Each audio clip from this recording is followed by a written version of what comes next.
welcome to Kitchen Conversations. I'm so glad you've joined me today. And today I have with me as a guest Dr. Barbara Orr. Welcome, Dr. Orr. We're so glad you're here.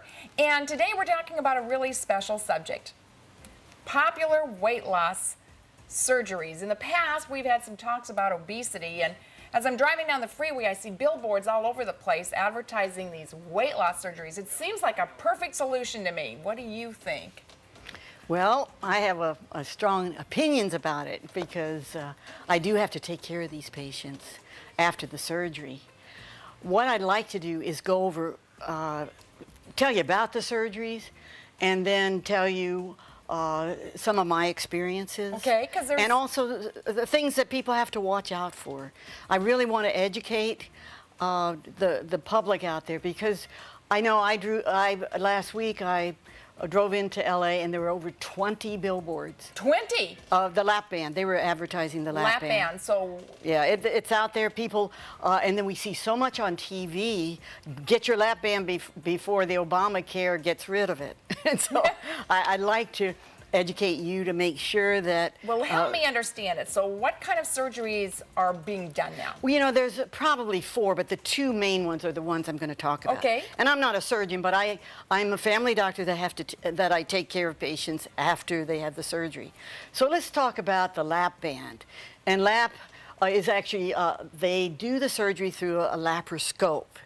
And so one thing nice is you're doing it through the belly button and you're making just a couple small incisions, and this surgery can be done in about an hour. So it's not very invasive. And so let me show you from a picture, because a picture is worth 1,000 words. And this shows you a picture of the lap band, and it's a silicone band. It's adjustable. And there's a port here. And what a person does, you have to go, after you get this band placed through the laparoscope, and it constricts, it makes a little pouch here. And the pouch is about the size of half a cup. It's not very big. No. Because a normal stomach holds about 6 cups. So here we have a pouch that's only about half a cup. So you just can't eat very much? No. Ooh. And so a person has to realize that they're losing a friend. A friend of food. Oh, and food is a friend. I mean, it brings me, so many of us, it's comfort. It reminds us of childhood. There's flavors. And what happens when you first have the surgery, you're advised to only eat about 6 to 8 bites. I've never eaten 6 to 8 bites. I don't Well, first you have to go with liquids. Okay. And then you're allowed to eat, and preferably protein, because you need to have something that satisfies you. Right. So each day, now when they put the band on, oftentimes it could be too tight. And so then you don't even get 6 to 8 bites? No, you may be losing weight too fast. Okay. And people say, oh, look, I'm losing all this weight. But what happens is you tend to vomit more, you tend to regurgitate, when you don't want to, and you're losing too much weight and you're losing nutrition. So they'll have to go in and take out some of the silicone that is around the band. The band, you fill it up, and they call it, I'm going to go in and get a fill, and this is adjusting the band. And many times the band, the longer you have the band, it can slip. And so it slides down? It can slide down. And so these are some, and there's complications that we won't go over all the complications, but I want to focus a little bit more on the gastric bypass. Now, again, this is going to be coming out at the surface of your stomach. I mean, it's near the surface, yes. And then when you go in to adjust the band, to figure out whether it's too tight or too loose. And it was interesting, I was seeing my hairdresser the other day, and he was telling me a story where one of his friends or one of his clients had a lap band, and it was too tight, and he was losing way too much weight. So he went in to have it adjusted, and the doctor made it too loose, and the patient decided, this is my chance, and he binged and gained about 20 pounds. Wow. In about a week. So, wow. So there are some problems. So let's go to the other surgery that is actually more popular in that you lose weight faster. And this is called the gastric bypass. So you lose weight faster with this one. Yeah, with the gastric bypass. Okay. And we'll tell you why. The gastric bypass is a lot more complicated. Again, this can be done through the laparoscope. Okay. But sometimes if they have problems, they have to do it by opening up your abdomen, which is going to be a lot harder on you. And it's anticipated that we're going to have about 250,000 of these done in the year 2010. That's right. 250,000 of Yes. these. And these are this one is adjustable or changeable, or even you could say, I don't like it, we can take it out. But once you've done this, it looks like that's not. No, unfortunately, it's not reversible. Okay, so let me tell you what you do. What we do with this, they cut off the stomach and make a little pouch. And this pouch is about the size of a shot glass, about like this. oh, very little pouch. Yes, and so what they do, it's called another name for it is a roux. It's a French word, R-O-U-X-N-Y. So they make a Y out of the intestine, and they'll cut off a lot of the small intestine. There's 3 portions to the intestine. The duodenum is the first part, and then the jejunum, and then the ileum. And they take the jejunum, the second part, and they attach that to your small little pouch. And that's, oh my. and so this is where the food comes through, and then they attach another branch to the other part of the intestine. So You're taking out a certain segment of the intestine. that has to do with nutritional digestion. That's right. Because I remember and absorption of food. from my physiology classes. Wow. So this is why it works. You have a very small pouch So for a not stomach. much food in there. And then you're bypassing all the absorption of much of the small intestine. So you are solving your obesity problem by, 1, not being able to eat very much, and 2, by not absorbing as much food. So the food doesn't give you much That's right. nutrition. That sounds like there could be some complications. Yes. When I look at that, I just think having to take care of patients, and I'd like to go over some of those issues. Okay, what kind of things happen? Well, I kind of, who should get this kind of surgery? Yeah, who should get that? Well, if you have a body mass index of greater than 40, it's suggested that severe, and that's profoundly obese. Okay. Unfortunately, the bigger the person, the more complications. And if you have comorbidities, comorbidities are complications from being obese, and that would be diabetes, high blood pressure. Maybe you had gallbladder attacks, and you have a fatty liver, and you have all these complications. So already your health is compromised. Is compromised, is not very good, and so now we're going to do something. And we know that these will reverse as we lose weight. Yes. And so people feel that, hey, I'm going to solve all my health problems by having the surgery. And that's why they're so anxious to get it. Because if you have a 400-pound patient, they're anxious to do something about it because they claim that they have tried every diet in the book. Well, I can start understanding that. I mean, it's very hard for me to lose 20 pounds. And if you think of 400 pounds, it becomes daunting. It would just seem so large of like you'd have to do this forever in your life, and then maybe you'll get a little more trim. Well, this is a quick fix. It is. And we're kind of like that. We like instant quick things. That's why we like the microwave oven, isn't it? Bang, there we have food. So, how successful the surgery? It's successful right off the bat. I'm sure you can. Everybody's going to lose weight, and they can lose up to 50 to 80% of their obese weight.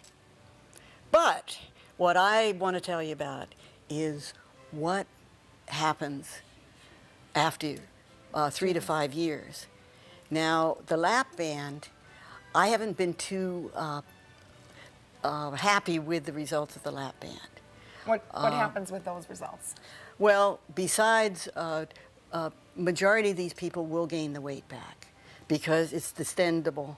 So your stomach can grow bigger on top of that little. And then many of them will slip down, and you'll have ulcers, and you have side effects that people don't realize. So I'd like to talk a little bit about some of the things that I've seen as a family physician. I can remember one lady who I saw. She actually came in, and she was a 35-year-old school teacher. Well, if I was 35 and being very large, and she weighed about 250 pounds. Okay. And she said, "Dr. I really want to get the bypass surgery." So I spent an hour with her. She's the last patient of the day, and I said, you know, let's call her Judy. I don't want to use her real name. Judy, and as we talked, she had a lot of anger toward her mother. And I said, you have not solved your emotional issues. And I went over her diet, and she'd eat crackers and cheese and just a real junky diet. And she came in again to talk about it, maybe a month or two later. And I spent another hour with her. Well, you know, I wasn't very persuasive because she went ahead and got the surgery. And she came back about 6 months later. Wow! She lost, and she looked good. She was blonde. Sure. Looked real slim. And then about 6 months later, she came back. I go, oh, no. And I looked at her, and she didn't look good. She had these little red dots on her face, and I examined her. Her liver was down to here.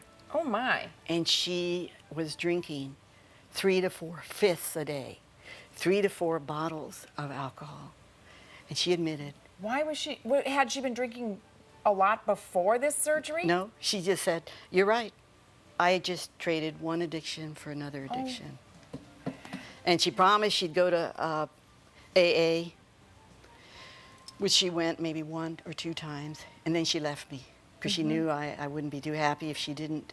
And then I got a call from a doctor over at the local, over at Beaver, and they said, do you know so-and-so? I said, yeah.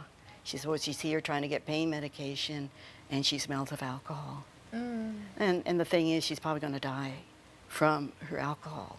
That's so sad because all of these things covered up something different that we don't deal with. And I think sometimes we just don't listen to our heart and listen to our own intuition and get quiet enough to listen to our soul, because our soul will tell us what to do. I'd like to tell you some other stories. Yes, please. I had one lady, it wasn't a patient of mine, it was my nurse practitioner. And she came in and she says, oh, I'm getting sick all the time. Cold, sinuses, upper respiratory, bronchitis.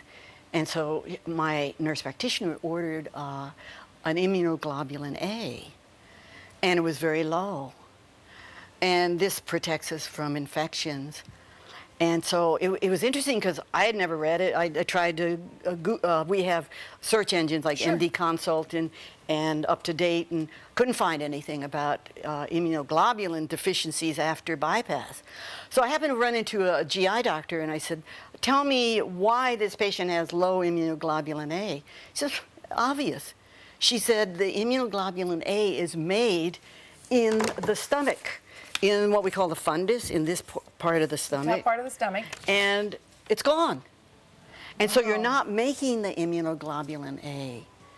And this lady said to me, Dr. Orr, if I knew this would have, I would have never gotten the surgery. Never want, because all part of our bodies were made amazingly to work together. And so when you take a part out, you probably miss something, and you probably lose something that was designed to be there. So now she's getting more infections, has not much resistance to virus. Unfortunately, I mean, sometimes you can replace some of these immunoglobulins, but you have to have shots for it.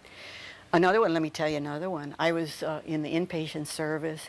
There was a 40-year-old woman, weighed 400 pounds, had the surgery, had the gastric bypass. And as I looked at her, she had lost 100 pounds and was feeling happy about that. But then what was taking place, she had what we call a hepatorenal syndrome. She was having failure of her kidneys and her liver. And what had happened prior to the surgery, they didn't assess her very well, that her liver was damaged. And then you add a surgery on top of this with multiple deficiencies that develop after the surgery, that she was dying. Oh, and here she was a mother of 4, still weighing 300 pounds. Nobody would do the surgery. And she was going to die from the hepatorenal syndrome as a result of the bypass, and not being fully assessed about the condition of her liver. I have another story. A lady came in that she was a 55-year-old, wasn't a regular patient of mine, with abdominal pain, had had bypass surgery about 5 years before. And she came in with pain, and I know that a lot of times you can get ulcers, what we call erosive ulcers, next to where they did the surgery, okay. And you can get obstruction. So I was anticipating she may have had a partial bowel or a complete obstruction, because she was vomiting in addition. And so when I got the studies, and in addition, after the surgery, because of pain from the surgery that had persisted, she was addicted to medication? To narcotics. So here was a lady that was addicted to narcotics, and she had a partial bowel obstruction. And then I said, let me test you for some of the vitamins. And when I tested her, she was deficient in A, and she was deficient in C, vitamin A and vitamin C. One other story that I can tell you about. This happened to my colleague. This lady came in, and she said, I have to eat every 15 minutes. Well, that would be a burden, wouldn't it? Yeah, right. You have to eat every 15 minutes? And this was, and so what did we anticipate? I had one other patient, and we thought she may have what we call an insulinoma, tumor in her pancreas that was putting out too much insulin. So it was dropping her sugar too much, so that she was worked up for that. And then my colleague worked her up and found out, this is very rare, what happens is the cells of the pancreas, what we call the beta cells, the one that makes insulin, was hypertrophied, was big. Got big. And so it was putting out too much insulin, and was making, so she had to eat every 15 minutes.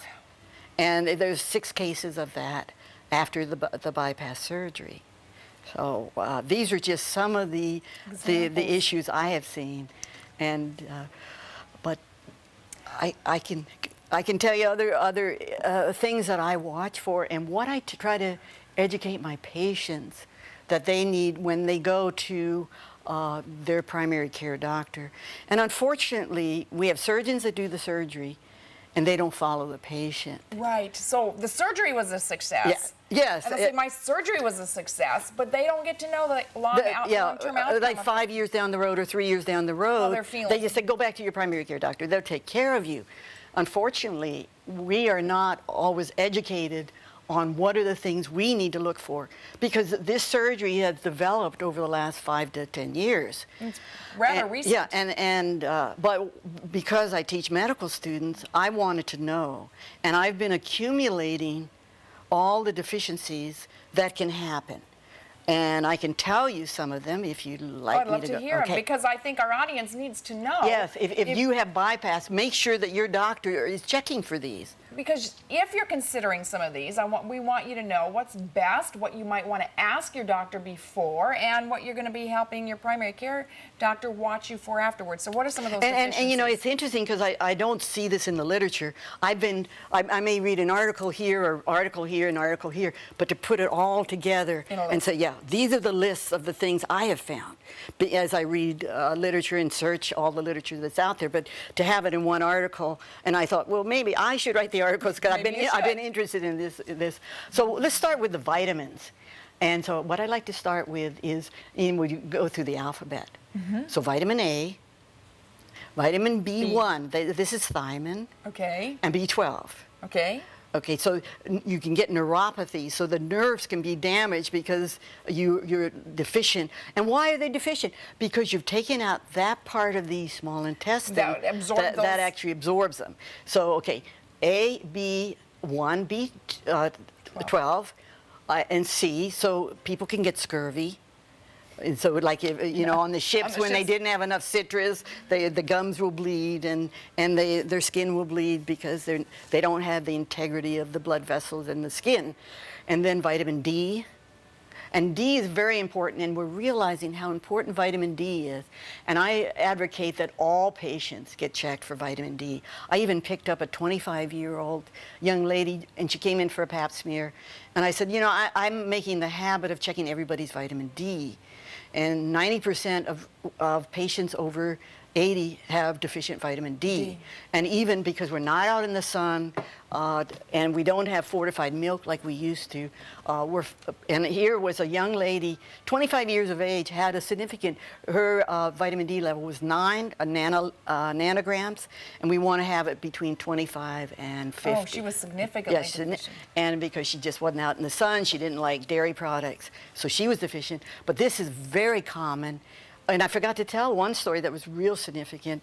I had a 35-year-old nurse, and she had the bypass. And she said, oh, Dr. Orr, and again, wasn't my regular patient, but came in for some other reason. She said, I am so mad. I would have never gotten the bypass surgery. But know what happened? I became very deficient in vitamin D. And within a year after the bypass surgery, I got multiple sclerosis. Oh, that's huge. Because vitamin D protects you from multiple sclerosis. Right. And so she attributed, now, do we really know? Did it do that? But we do know that individuals who have the bypass surgery, and this was one study that was done, within 30% will have osteopenia, thin bones, within a year. And that's because they're not absorbing calcium and the vitamin D. Okay, so we're going through the vitamins. So E is another one, another vitamin, and then folate. And so you have all, these are the main vitamins. So A, B1, B12, C, D, and E. So you can kind of remember them, and folate. So let me just tell you some of the minerals. So there are not just vitamins. not just vitamins. Wow. And we should be checking for this. And I didn't realize, of course, calcium I mentioned. Right. But there's 3 other ones. Copper is another mineral that you should be checking for, and zinc. If after you have the bypass surgery, for people in the audience, after you have the and your hair starts to fall out, we oftentimes think of hypothyroidism, low thyroid, but it can be due to zinc deficiency. And then and iron. About 47% of bypass surgery patients have iron deficiency. So these are things you need to be checking for. These are things that you should be taking. And we don't think about it. And as a primary care doctor, unless you know about them, you're not going to check them. And this lady, as I said, that had the partial bowel obstruction, she had a deficiency in vitamin A and a deficiency in vitamin C. Her D was fine, and her B12, because she knew about those. Right. So. So if you have had this surgery or you're considering it, then you need to be asking a lot of very profound questions. And you need to think of some of the outcomes. What happens after people get sick, they don't like food anymore, eating has lost its zest, because there's a lovely zest about enjoying your food. And if you have to eat every 15 minutes, that's probably gone. What happens to these patients after a while? It was interesting. They did a study at Loma Linda. And this was a psychology department, because we have one of the, my director of research told me the study they did. 100% of the patients who had the bypass surgery have had some form of abuse. Incest, child abuse, alcoholism, wife beating, 100%. So you have these emotional issues that cause us to eat and be overweight. And I know of one lady that had a rape incident, and she protected herself, and I call it a park of fat to protect ourselves, because then she wouldn't be attractive for people to sexually abuse her. So we have these emotional issues, and then after you have the surgery, you can't enjoy your food because you're eating small amounts, or you're eating liquid, so you lose your friend, and so 40% have a profound enough depression, they have some ideation of suicide. Wow. And so these are issues. Are they assessed well enough to deal with the issues that they have to face that got them to this size? Right. And so thinking, and you have to eat slowly when you do eat. So eating becomes totally different than what it used to be. Usually when we eat fast because we're used to eating fast, and we eat a lot. And so we have to totally change how we approach food that can profoundly affect us. Well, there's a lot of things to be considered if you're considering this surgery or you've had the surgery. And I think probably one of the things that I'm hearing from you is it's really important to understand who we are, why we are, what are the stresses in our lives, what are the things that may have caused us to fill ourselves with too much food. And so why have we gotten where we are? And if we don't address those things, perhaps all of these fancy quick fixes are not going to be such great fixes. Yeah, a lot of times we have to sit down with ourselves and be honest. What are the stressors?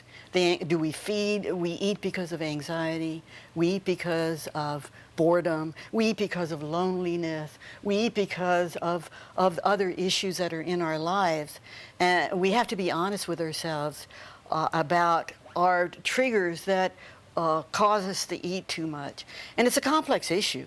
And psychologically, it's much more profound than many of us want to admit. And so I try to, because I have to take care of patients, and I'm not a big believer, for a very few patients, it's the way to go, but I think that we want a quick fix, and it can profoundly affect our lives. What happens is, there was a big study where this was done in New Zealand, Australia, and they follow these patients for 5 years. This is the bypass, which is more successful than the lap band. And they followed 572 patients over a 5-year period, because that's when you start to regain the weight. And 50% of the people have regained their weight. And the problem is you're left with a defective stomach. Yeah. And so you have all these other medical issues that you have to contend with. In the last about 30 seconds here, is there any advice you'd give our audience on what they should do if they're sitting at home and they're in the obese category? Well, go to, get a good support system. We have, and I'm a big believer in the support system. And your church can be one of those support systems. I used to refer patients to a church where the pastor lost 100 pounds and his wife lost 80 pounds. And I think when a person's going through stress, I say, hey, I want to know what your religion is. Is your religion a support system for you? And many times it is a support system. And you bring in your family, you bring in your friends, and say, hey, this is a lifelong commitment for my health. And so religion can be a very important support. So, as we conclude today, I want you to take hold of your life, love it, enjoy it, share it, and be well.